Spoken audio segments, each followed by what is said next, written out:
Bismillahirrahmanirrahim. Assalamu alaikum, my dear students. How are you? Hope you all will be very fine and in best of your health. You know, मैं हमेशा एक बहुत खूबसूरत दुआ से lecture का आगाज़ करता हूँ। सो भी पढ़ते हैं कि रब्बि ज़िदनी इल्मा, और हम पढ़ रहे हैं आज चैप्टर नंबर 10 का एक और बहुत important topic, that is definitely a comparative topic. और उस कंपैरेटिव टॉपिक में हम फिशेस की दो डिफरेंट क्लासेस को डिस्कस करेंगे। उनमें से एक का नाम है कॉन्ड्रिक्थिस और दूसरी का नाम है ऑस्टिक्थिस। Whenever we say the word chondrichthyes, it means their skeleton is basically made up of cartilage. On the other hand, when we use the term osti means bone, and ostichthyes means the group of fishes that have got the bony skeleton. तो ये मेरे पास दो classes हैं जिनके बारे में हम discuss करेंगे। इनके फीचर्स, इनकी खूबियाँ डिस्कस करने के लिए let's move to the white board.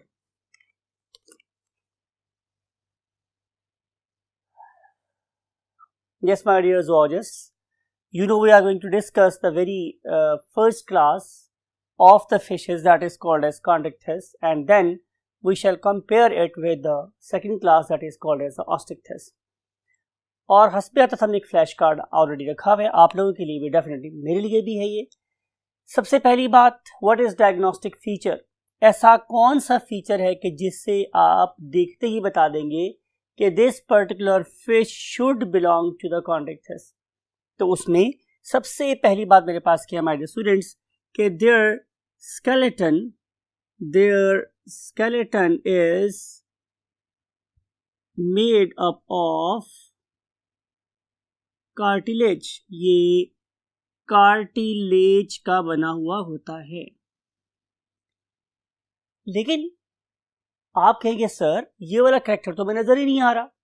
इसके लिए तो डेफिनेटली हमें फिश को डायसेक्ट करना पड़ेगा, और डायसेक्ट करने के बाद ही मैं कह सकता हूं या कह सकती हूं कि ये कॉन्ड्रिक्थिस से बिलोंग करे या ऑस्टिक्थिस से बिलोंग करने वाला ऑर्गेनिज्म है। तो इसके लिए आंसर माय डियर स्टूडेंट्स ये है कि एक और फीचर जो बहुत ही यूनिक है वो ये कि इन ऑर्गेनिजम्स के माउथ वेंट्रल साइड पर होते हैं। माउथ इज वेंट्रल, तो जिन ऑर्गेनिज्म के माउथ वेंट्रल साइड पर होंगे हम उन्हें कॉन्ड्रिक्थिस के अंदर प्लेस करते हैं। लेकिन अगर हम इसको कंपेयर कर रहे हैं दूसरे ग्रुप से, that is called as basically what, Osteichthyes. तो ऑस्टिक्थिस में मेरे पास क्या फीचर नजर आते हैं स्टूडेंट्स के? Number 1, osteichthyes have what, bony skeleton.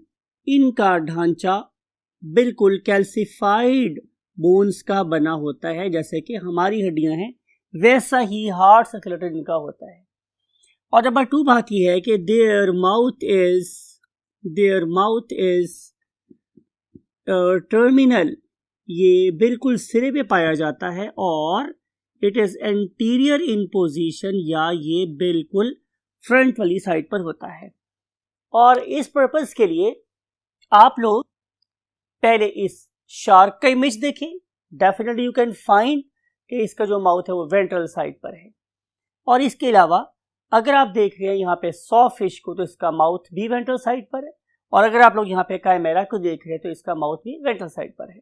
लेकिन अगर हम इसको कंपेयर करें किसके साथ, इस रो के साथ, द वेरी फेमस फिश जो बहुत ज़्यादा खाते रो फिश, तो इसका माउथ कहाँ है? बिल्कुल टर्मिनल साइड के ऊपर है। Then you can see this particular catla. तो इस वाले केस में भी ऐसा ही है कि आप लोगों को माउथ एंटीरियर साइड पर नजर आ रहा है। इसके अलावा हमारे यहाँ के नामों से अगर बात की जाए तो जो महाशेर है, एक मछली, दैट इज ऑल्सो, उसका माउथ भी एंटीरियर साइड के ऊपर प्रेजेंट है।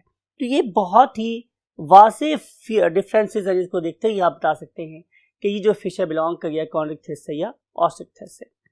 Let's move to the next point. Now जो बातें हम करने वाले हैं उसका ताल्लुक किसी खास ग्रुप से नहीं है, यानी कि वो वाले फीचर्स हम लोगों को दोनों ऑर्गेनिज्म में नजर आते हैं, that is the body morphology. Body morphology में एक वर्ड में आप लोगों की नजर कर रहा हूं, वो ये है कि देयर बॉडी इज स्ट्रीमलाइन। जब मैं लिखता हूं कि बॉडी इज स्ट्रीमलाइन, तो इसका क्या मतलब है? इसका मतलब ये है कि इसकी बॉडी की शेप इस तरह की है कि जब ये वाला ऑर्गेनिज्म एक डेंसर मीडियम मीन वाटर में मूव कर रहा होगा तो इससे रेजिस्टेंस कम से कम हो, राइट। और इस पर्पस के लिए चलिए मैं ड्रॉ करता हूं बोर्ड के ऊपर। इसकी शेप आमतौर पर जो फिशेस की शेप है वो इस तरह से बनाई जाती है, यानी कि इस शेप को देखा जाए तो ये आगे से भी पतली है और पीछे से भी पतली है और दरमियान से मोटी है। इस किस्म की शेप को हम लोग नाम क्या देते हैं? फ्यूजिफॉर्म। इस पर्टिकुलर शेप को हम नाम क्या देते हैं? फ्यूजिफॉर्म। दरमियान से मोटी और साइडों से पतली। ये वाला जो एंड है आगे वाला, यू कैन से कि जो anterior half of the organism है, ये इसकी बात कर रहा हूं मैं, it is used to share the water. ये पानी को काटने के काम कर रहा होता है, right. It is making its way to the water. और उसके बाद जब ये वाला वाटर उछल के इसकी बैक पे गिरता है तो इसे बैक से फर्दर एक एंटीरियर क्या मिल रही होती है? आगे की तरफ पुश मिल रही होती है। तो इसका आगे वाला यू कैन से टेपर और स्लंट जो है ये वाटर को काटने में, और पिछली स्लंट उसी कटे हुए वाटर से एंड यू कैन से फॉरवर्ड थ्रस्ट गेन करने के लिए काम कर रही होती है। तो इस किस्म की शेप को हम क्या नाम देते हैं? Fusiform shape.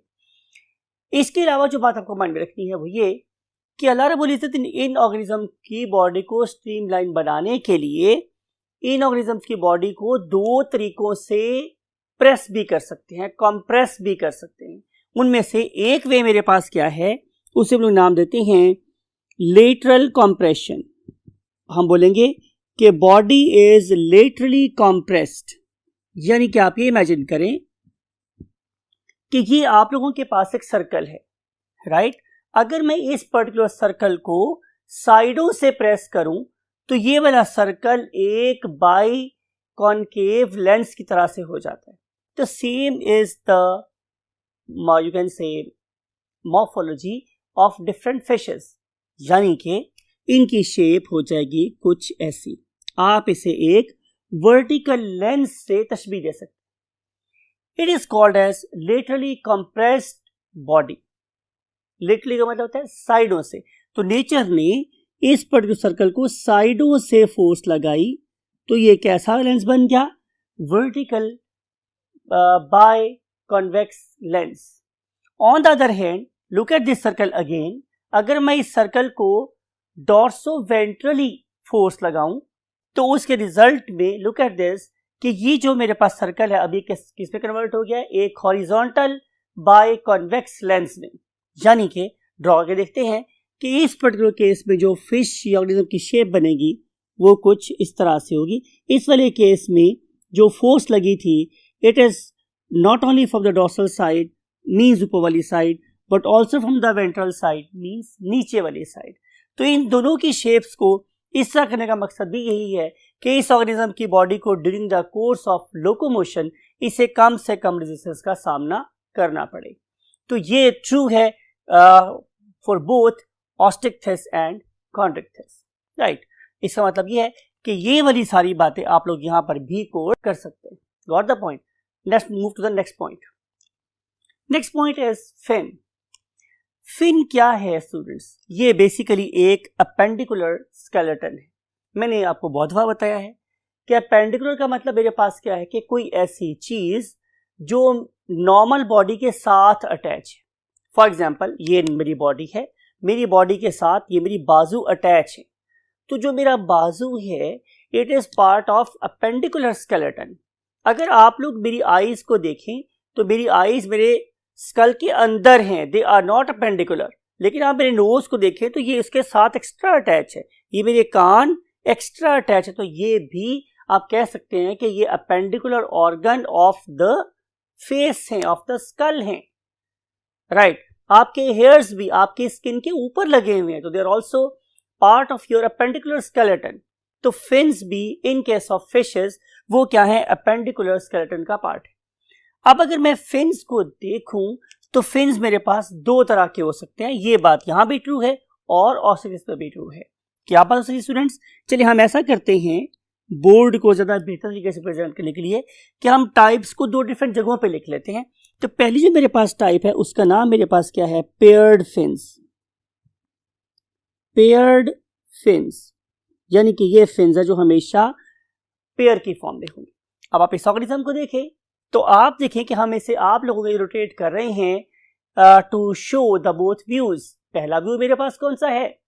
Definitely dorsal view, यानी कि मैं इस ऑर्गेनिज्म को डॉर्सल साइड से देखूं तो आपको इस ऑर्गेनिज्म की राइट लेफ्ट पे दो जगह अपेंडिकुलर अटैचमेंट नजर आती हैं। उनमें से एक है आगे वाली, ये जो आगे वाली अटैचमेंट है इसे हम क्या बोलते हैं? Pectoral fin, right. और अगर मैं पीछे की तरफ मीन टेल की तरफ उसके कॉर्नर की तरफ मूव करूं तो मुझे नजर आएगा कि यहां पर प्रेजेंट है एक और पेयर, और उस पेयर का नाम मेरे पास क्या है? Pelvic fin, right. तो दो पेयर्ड फिश नजर आते हैं हम लोगों को फिशेस के अंदर। आए उनके नाम लिखते हैं। उनमें से एंटीरियर, आगे वाला, जो आगे वाला है उसका नाम है क्या? Pectoral fin, pectoral fin, right. और जो पीछे वाला है that is called as a posterior pair, posterior, और उसको हम नाम क्या देते हैं? Pelvic fin. Pelvic fin is similar to our hip, hip fin, hip के पॉइंट पे जो हमारी लेग्स अटैच है, और जो pectoral fin is similar to our arms और आर शोल्डर। इस तरह लिखे हैं मैंने पेयर्ड फिन। इसका मतलब हरगिज ये नहीं है कि यहां पे अनपेयर्ड नहीं होते, होते हैं। तो यहां पे हम लोग प्लस लिख देते हैं ताकि आप लोग कंफ्यूज ना हो कि यहां पे अनपेयर्ड भी होते हैं, लेकिन अनपेयर्ड की डिटेल में आगे फ्रंट वाले कॉलम में लिख रहा हूं। इसका मतलब ये नहीं है कि यहां पे पेयर्ड फिन्स प्रेजेंट नहीं है, paired fins are also present. तो यहां पे पेयर्ड फिन तो हैं ही, यहां पे पेयर्ड फिन्स तो हैं ही। इसके अलावा मैंने बहुत बड़ा यहां पे प्लस ऐड किया है, प्लस। यहां पे और क्या क्या शामिल हो सकता है? तो answer is unpaired fins, unpaired fins. इस पर्पस के लिए भी हम इस पर्टिकुलर एनिमेशन का सहारा ले रहे हैं। लुक एट दिस, कि अगर मैं इस पर्टिकुलर फिश को रोटेट करूं आप लोगों के सामने और मैं मूव करना शुरू करूं from the dorsal, from the anterior side, तो पहली मुलाकात होती है मेरी एक ऐसे फिन से कि जो डॉर्सल साइड पे प्रेजेंट है। लुक एट दिस, ये उसकी ऊपर वाली साइड पे प्रेजेंट है, तो इसे मैं बोलता हूं क्या? Dorsal fin. तो पहला फिन, पहला अनपेयर्ड फिन है डॉर्सल फिन, राइट। उसके बाद जो मुझे फिन नजर आ रहा है that is on the lower side, और जो लोअर साइड वाला फिन है हम उसे नाम क्या देते हैं? Ventral fin. इसके अलावा हमें यहां पे नजर आ रहा है एक और fin that is called as caudal fin, और कॉर्डल फिन का मतलब उसकी टेल भी होती है, राइट। तो ये किस्म के, इस किस्म के अपेंडिकुलर स्केलेटन और स्ट्रक्चर सभी नजर आते हैं फिश की दोनों साइड्स के ऊपर। अब अगला सवाल कि क्या ये जो मेरे पास फिन्स हैं they are designed for locomotion? तो answer is no. Most of them they are just the balancing organ, ये बैलेंस के तौर पे काम करते हैं। ये इस पर्टिकुलर ऑर्गेनिज्म मीन फिश को बताते हैं कि अब तुम्हारी बॉडी की रिलेटिव पोजीशन क्या है इन द वाटर। अब बात है इसकी लोकोमोशन की, तो लोकोमोट करने के लिए अल्लाह ताला ने इनको बहुत ही स्ट्रॉन्ग किस्म के मसल दिए हैं जो इनकी बॉडी को इस वे में, अगर ऑर्गेनिज्म डॉर्सोवेंट्रली कॉम्प्रेस्ड है तो वो वेव प्रोड्यूस करता है डॉर्सोवेंट्रली, और अगर वो लिटरली कॉम्प्रेस्ड तो वो लिटरल वेव्स प्रोड्यूस करता है।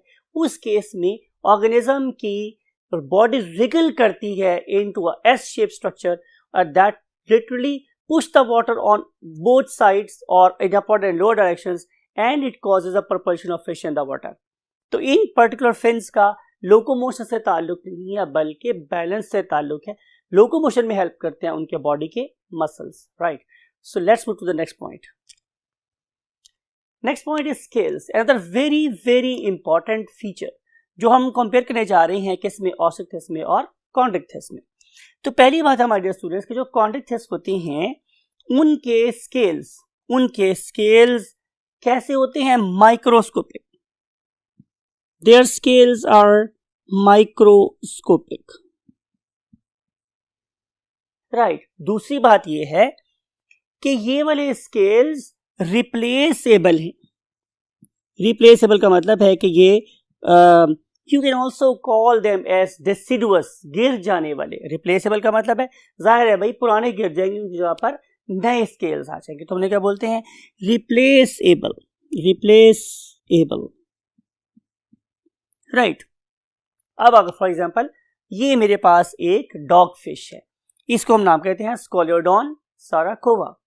इस स्कोलियोडॉन साराकोवा को देखिए तो आपको पता चलेगा कि अगर मैं इस ऑर्गेनिज्म के माउथ वाले एंड से इसके ऊपर हाथ फेरूं टुवर्ड्स द कॉर्डल एंड, तो मुझे किसी किस्म की कोई रेजिस्टेंस नजर नहीं आती। लेकिन on the other hand look at this कि अगर मैं इसको हाथ फेरूं कहां से, कॉर्डल एंड से हेड वाले एंड की तरफ और सेफेलिक एंड की तरफ, तो फिर मुझे अच्छी खासी रेजिस्टेंस फील हो रही है। मुझे महसूस हो रहा है जैसे मैं किसी सैंड पेपर के ऊपर हाथ फेर रहा हूँ। ऐसा क्यों है? ऐसा इसलिए है कि इसके ऊपर definitely microscopic scales are present and they are directed backward. Backward electronic reason यही है कि इन्हें कम से कम रेजिस्टेंस हो while carrying out locomotion in the water. लेकिन स्केल्स का होने से जरूरी है because they give protection, right, from any sort of, from the enemies and from the abrasive damage of the water, etc etc. तो इनके पास constantly replaceable microscopic scales present होते हैं और इन्हें हम लोग नाम देते हैं स्टूडेंट्स क्या, प्लेकॉइड स्केल्स। इन्हें हम नाम क्या देते हैं स्टूडेंट्स, प्लेकॉइड स्केल।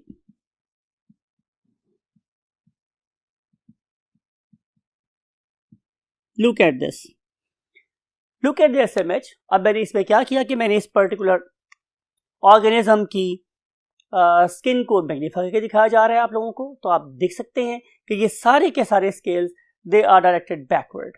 और दूसरा तरीका इनको देखने का और ये भी होता है कि हम इन ऑर्गेनिज्म की स्किन को लें, इन्हें हम एक एसिड बेसिक सोल्यूशन में हम इन्हें बॉयल करें कुछ सम टाइम के लिए, और उसके बाद जो सोल्यूशन मेरे पास बने मैं उस सोल्यूशन की स्लाइड्स बनाऊं, तो मुझे आप लोगों को दिखाने में कि ये स्केल किस तरह के होते हैं, कैसे कैसे एग्जिस्ट करते हैं in independent form, no problem at all. Look at this particular image, यहाँ पे आप लोगों को इंडिविजुअल स्केल्स भी नजर आ रहे हैं।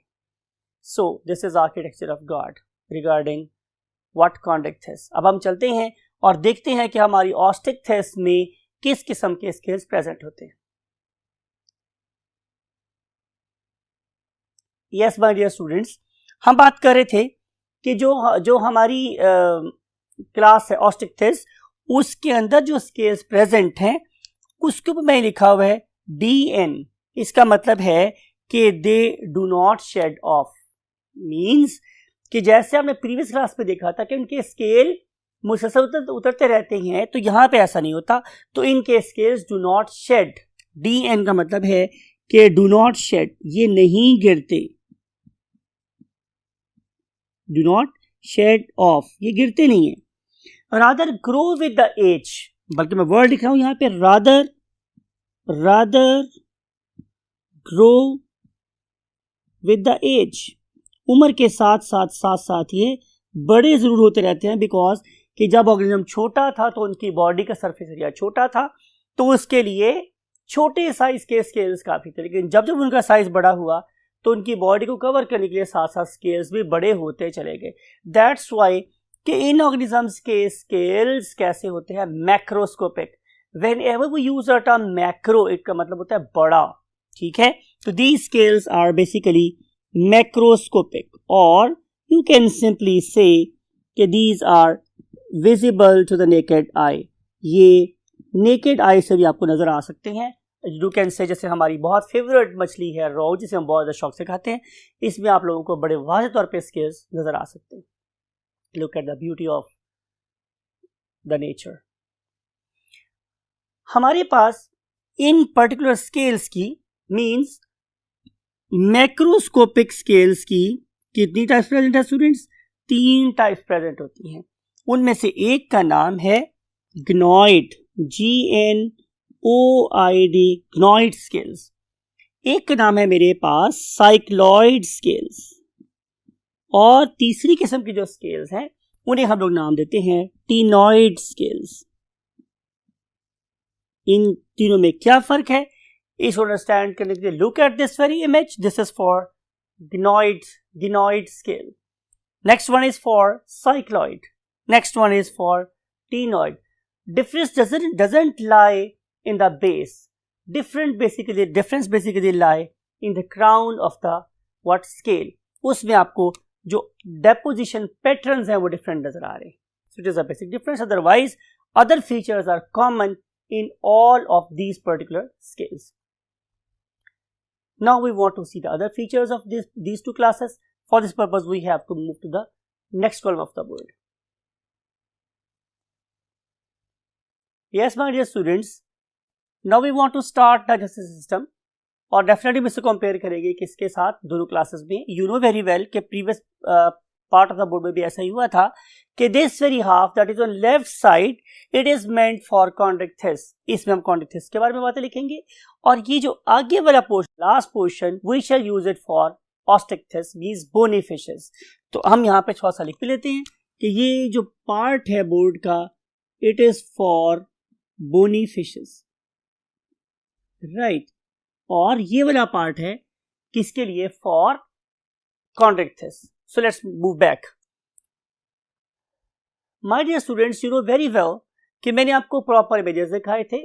किसके, आपको याद होगा मैंने आपको इमेज दिखाया कैमेरा फिश का, फिर मैं आपको दिखाया sawfish, then I showed you image of what, the shark, और you can say the dogfish. तो इन सब के जो माउथ थे they were present on the ventral side, नीचे वाली साइड पे प्रेजेंट होते हैं, राइट. लेकिन अगर मैं बोनी फिशेस की बात करूं तो बोनी फिशेस के माउथ हमेशा फ्रंट साइड पे बिल्कुल टर्मिनल इन पोजीशन होते हैं. फॉर एग्जांपल आप बॉटल फिश की बात कर सकते हैं, जैसे बता कि आप कैटला की बात करें, आप महाशेर की बात कर रहे हो, तो ये सारी की सारी जो फिशेस हैं they are basically having mouth on the terminal anterior portion. अब हम बात करते हैं इनके टीथ की. तो इनके जो टीथ हैं स्टूडेंट्स, उनके बारे में सबसे इंपॉर्टेंट बात ये है कि देयर टीथ आर डेसिडुअस. जब मैं वर्ड यूज करता हूं डेसिडुअस, तो इसका मतलब मेरे पास ये है कि इनके दांत गिर जाने वाले होते हैं. ये दांत गिर जाते हैं. ये दांत इस ऑर्गेनिज्म की बकल कैविटी के middle portion means medial point से स्टार्ट होते हैं and then they begin to move outward. अब जब ये बाहर की तरफ मूव कर रहे होते हैं तो जर्नी के दौरान में इनका साइज भी बड़ा होता चला जाता है, राइट. अगर आप देखें तो लुक एट माय हैंड कि ये अगर ओरल कैविटी की मीडियल साइड है तो ये ओरल कैविटी की से आउटर साइड है, you can something like it, इस तरह से. तो जब ये अंदर वाली साइड पे था तो छोटा है, और बाहर आया तो और बड़ा हो गया, और जब सबसे बाहर आया तो और बड़ा हो गया, जब बाहर निकलेगा तो बिल्कुल गिर जाएगा, राइट. तो इस तरीके से दांत बकल कैविटी की मीडियल साइड से भी डेवलपमेंट स्टार्ट करते हैं और बाहर की तरफ निकल जाते हैं, राइट. और plus the guard in the terms of its own needs, right. फिर हम बात करेंगे स्टूडेंट्स के स्टमक की. तो तमाम की तमाम फिशेस में, चाहे वो हमारे पास ऑस्टेक्टिस से बिलोंग करें या कॉन्ट्रैक्टिस से बिलोंग कर रही हूँ, दोनों के अंदर जो स्टमक है वो जे शेप होता है. मीन टू से कि अगर मैं आपको ये एक डाइसेक्टेड फिश की डायग्राम का इमेज दिखाऊं तो आप देख सकते हैं कि इसके स्टमक के दो पार्ट्स हैं, एक वर्टिकल और फिर थोड़े से पॉइंट के साथ एक अगेन वर्टिकल. इन दो किस्म के स्टमक में से एक को हम नाम देते हैं कार्डियक स्टमक और एक को हम नाम देते हैं pyloric stomach. It is very evident from this particular dissection. अब हम बात करेंगे नेक्स्ट सिस्टम की, that is called as a respiratory system.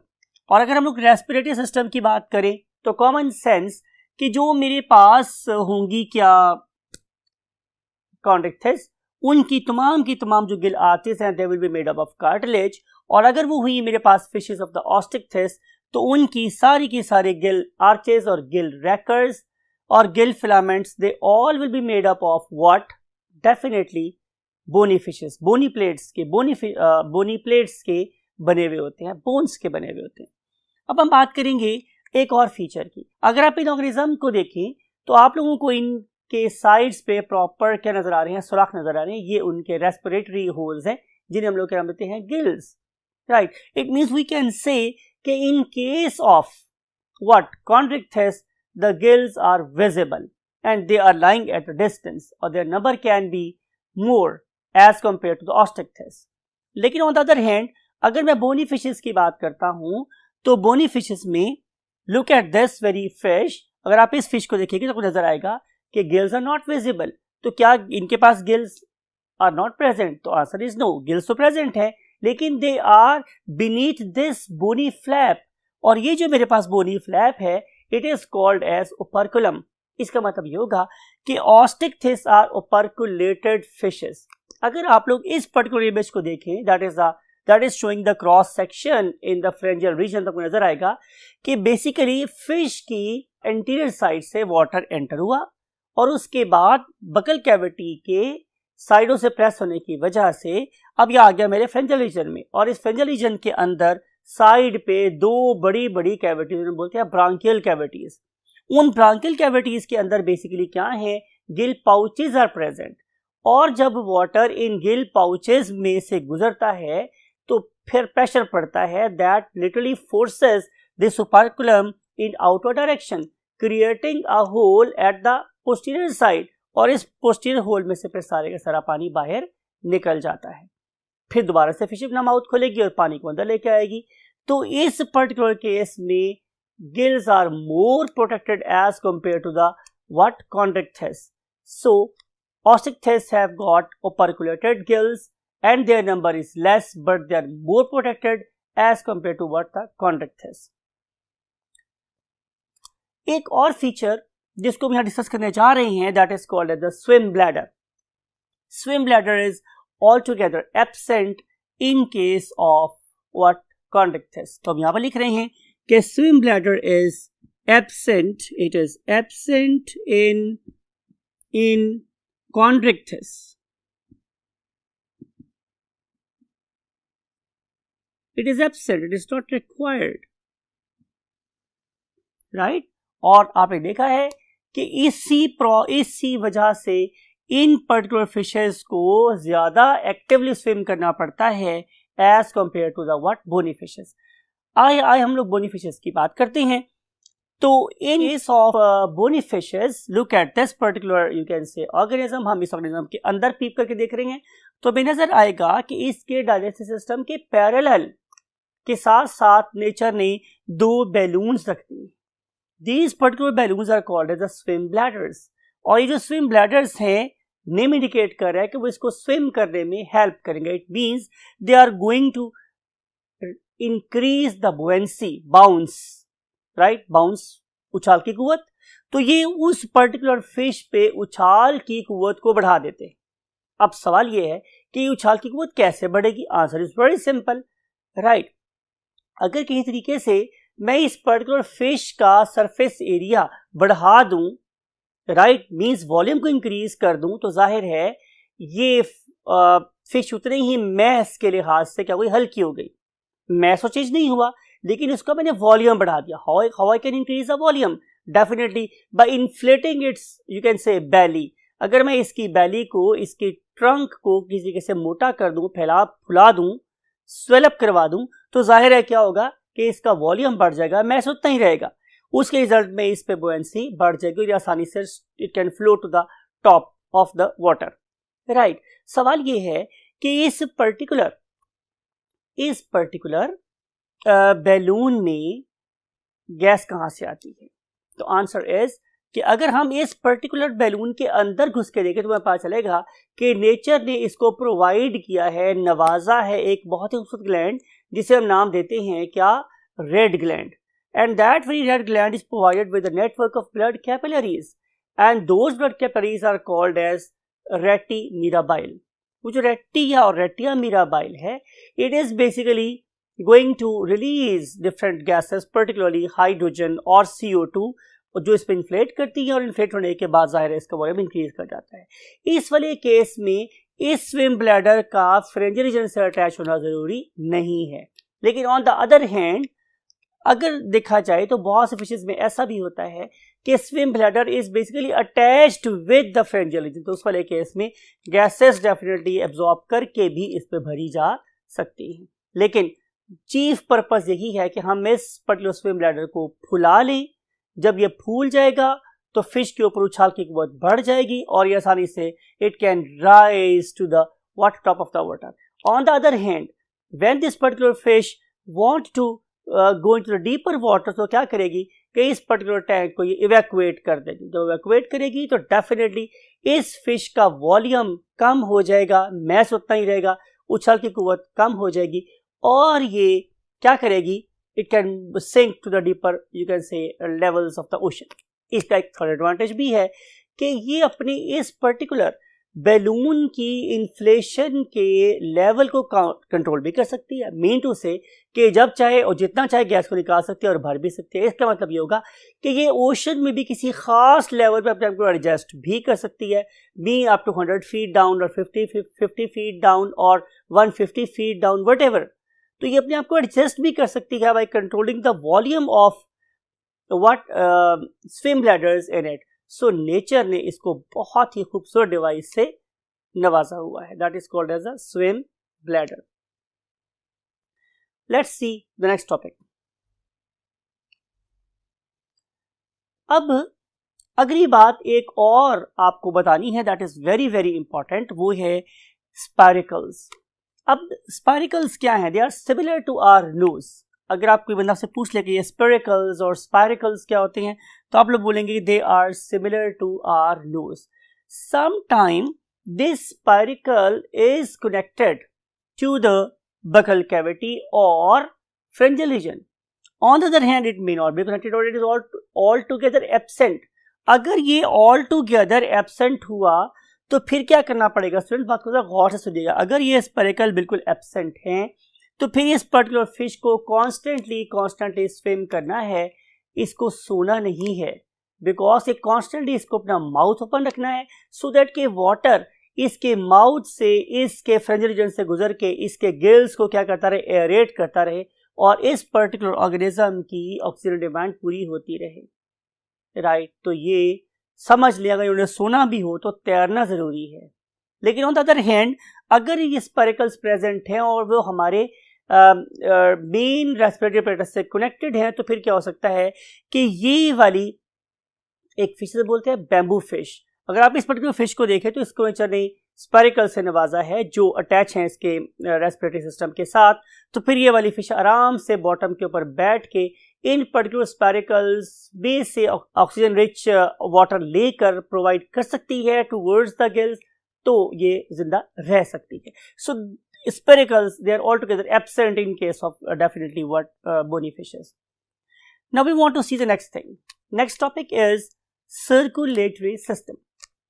मेरा नहीं ख्याल है कि कोई भी ऑर्गेनिज्म सर्कुलेटरी सिस्टम के बगैर सर्वाइव कर सकता है। Same is the case here. इस वाले केस में जो ऑर्गेनिज्म है it is provided with a heart definitely, and that very heart is called as a venous heart.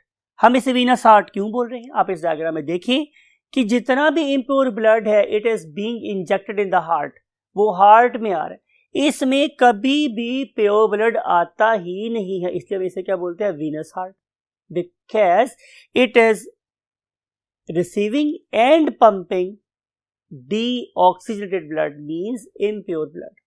ठीक है, अब क्या होगा कि जब ये वाला एट्रियम इम्प्योर ब्लड रिसीव करेगा तो it will force the blood into the ventricle and ventricle will force the blood into the ventral aorta.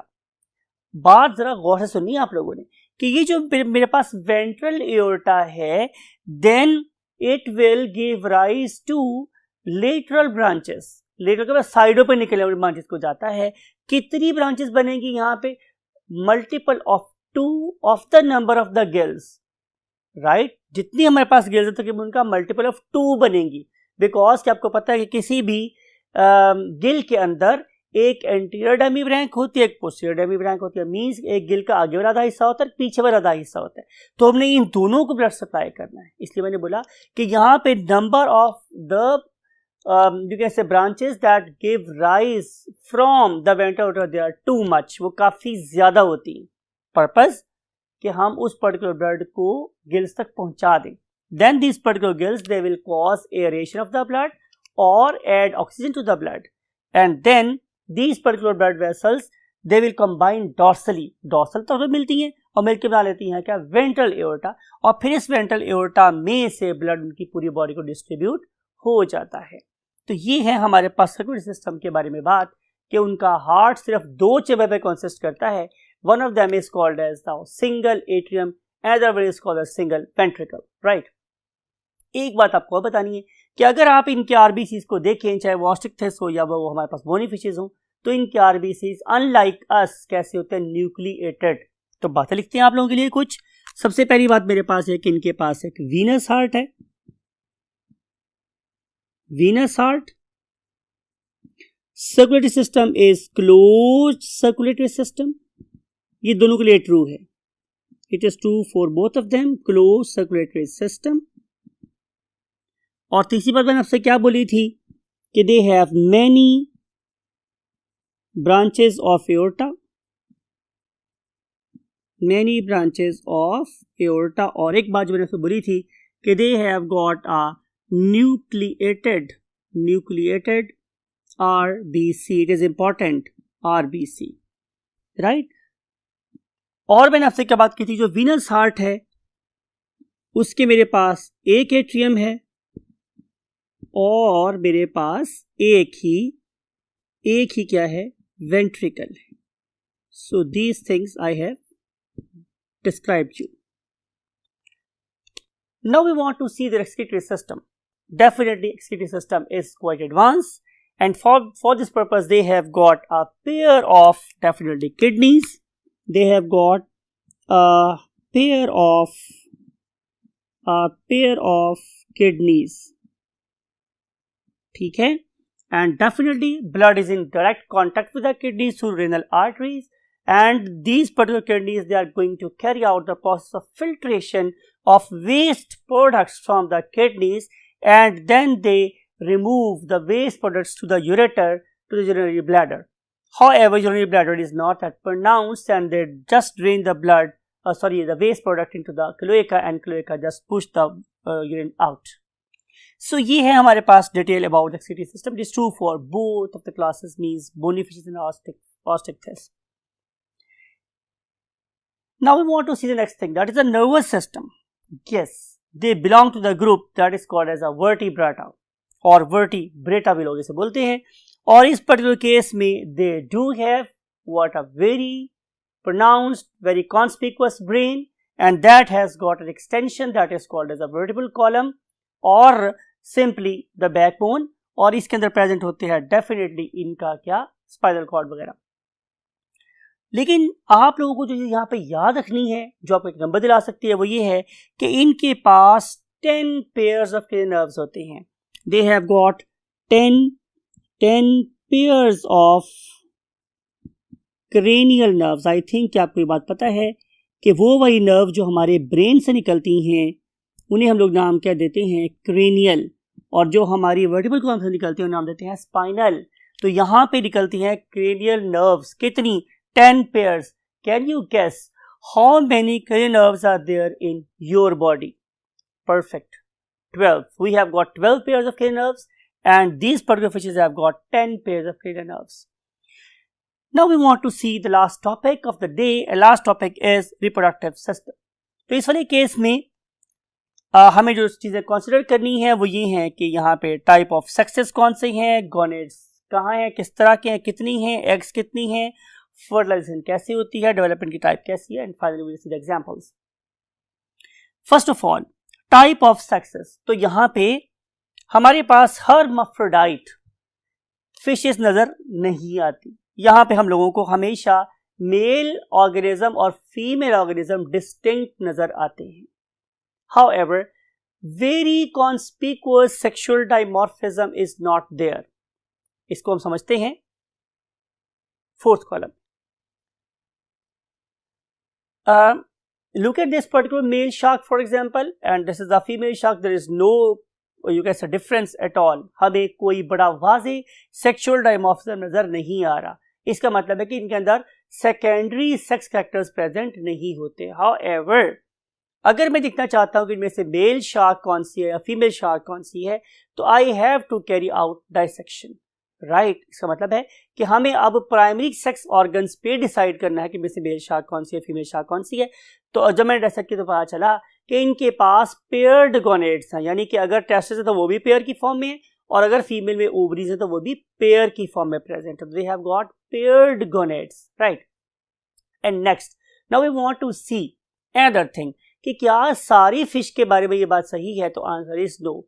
बहुत सी फिशेस में हमें एक कपुलेटरी ऑर्गन नजर आता है that forms due to union of the two semicircular tubes attached with the pelvic fin. जब ये दो पेल्विक फिन्स आपस में मिल जाते हैं तो इनके मिलने से एक ट्यूब बन जाती है that is called as a copulatory organ that acts as a penis, और हम उसे नाम कह देते हैं क्लैस्पर। तो जिन ऑर्गेनिज्म के साथ क्लैस्पर अटैच होगा that is a male fish, और जिसपे क्लैस्पर अटैच नहीं होगा that is a female fish, जिसे मैंने बोला कि it is not true for all the organisms. इससे हमें एक और बात भी पता चलती है कि इस वाले केस में जिनके पास क्लैस्पर होगा they will carry out internal fertilization, और जिनके पास क्लैस्पर नहीं होगा वो डेफिनेटली एक्सटर्नल फर्टिलाइजेशन करेंगे। तो यहाँ पता चल रहा है कि फिशेस वाले केस में कुछ ऑर्गेनिजम्स क्या करते हैं, फर्टिलाइजेशन करते हैं इंटरनल, और कुछ करते हैं एक्सटर्नल। बहरहाल जहां भी हो sperm will fertilize the egg, और एग को फर्टिलाइज करने के बाद यहाँ पे क्या बन जाएगा, जाइगोट। अब जाइगोट बनने के बाद की जो बातें हैं वो भी बड़ी इंटरेस्टिंग है कि इसमें से कुछ ऐसे ऑर्गेनिज्म होते हैं कि जो डेफिनेटली क्या करेंगे, सिर्फ एग ले करेंगे, उन्हें हम क्या बोलेंगे, उन्हें हम बोलेंगे ओविपेरस ऑर्गेनिजम्स। लेकिन बहुत सी हमारे पास फिश ऐसी वैरायटी भी हैं जो प्रॉपर बच्चे देती हैं, उन्हें हम ना क्या बोलते हैं, विविपेरस ऑर्गेनिजम्स। सो यहाँ भी डाइवर्सिटी नजर आती है, ओविपेरस फिशेस भी होती हैं और विविपेरस फिशेस भी होती हैं, right. So regarding reproduction, these are the you can say some features.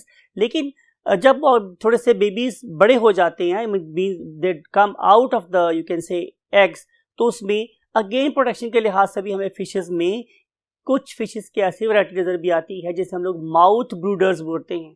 वो अपने डेवलपिंग एग्स को और बेबीज को अपने माउथ में रखते हैं जब तक कि वो स्टेबल नहीं हो जाते। तो नेचर ने यहाँ जो मामता है उसे बिल्कुल अपने क्लाइमेक्स पे पहुंचाया हुआ है, राइट। सो ये सिर्फ इंसानों में ही नहीं होती, अपनी नेक्स्ट जनरेशन की प्रोटेक्शन का जज्बा है, ये हम लोगों को इन ऑर्गेनिज्म में भी नजर आता है।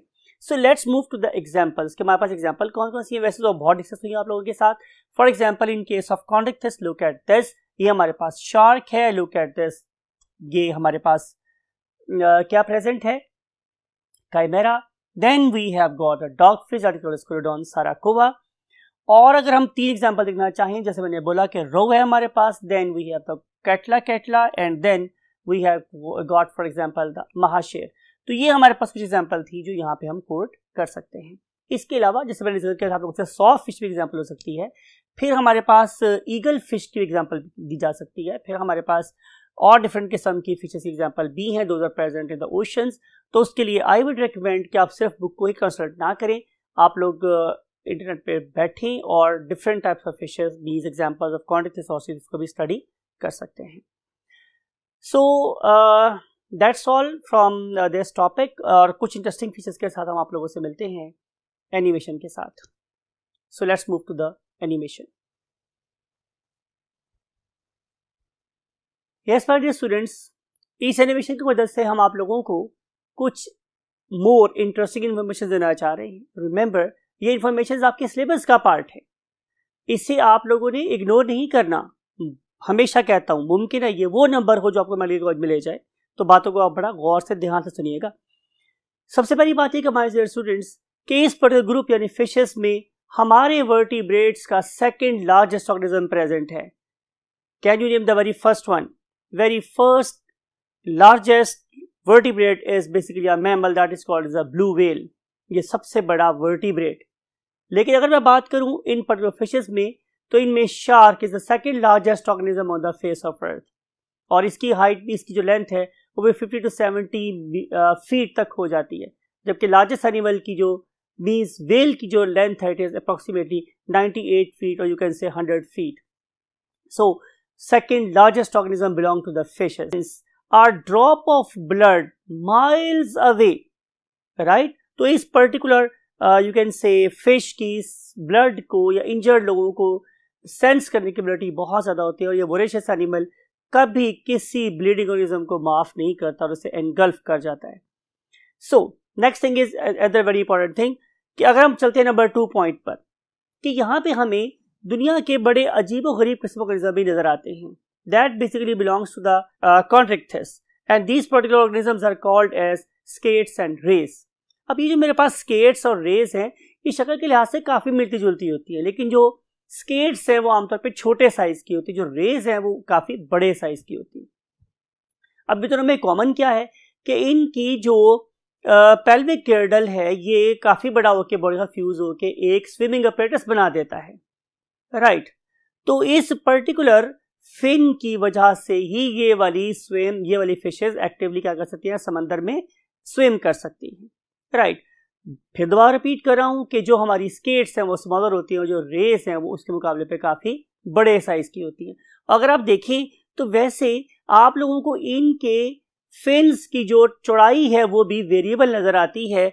इस पर्टिकुलर ग्रुप में आप लोगों को फिन तकरीबन मिडल रीजन से चौड़ा नज़र आता है, लेकिन दूसरे ग्रुप में आप लोगों को फिन बिल्कुल इंटीरियर साइड से मैक्सिमम चौड़ा नज़र आता है। I am talking about rays, और यह आहिस्ता आहिस्ता टेपर डाउन होता है टुवर्ड्स द बैक।